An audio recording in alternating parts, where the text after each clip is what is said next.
Sabrina, I just don't buy it. Like, I don't buy... I guess I just don't buy anything's going to change. We've seen time and time again. I remember we had sound of him on the night that he won Super Tuesday when he was in Florida, where he sounded like a general election candidate. I thought to myself, wow, that's actually a pretty decent message for general election. And then it was back to like retweeting white supremacists 36 hours later.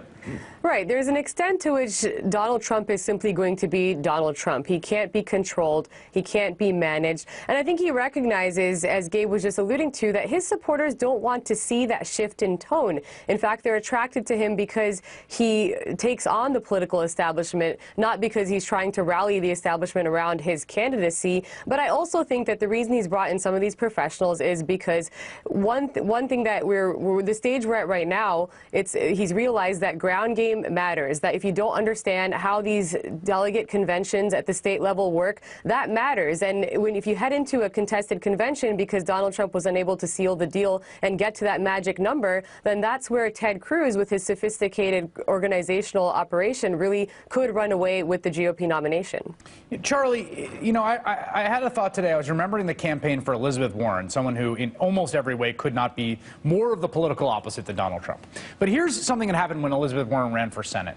She had built an identity as, in one way, that was very popular. She was obviously an incredible speaker, incredibly accomplished. She then had to run a campaign, and she had to sort of fit herself into the discipline box that a modern campaign requires, and it took some time to meld those two.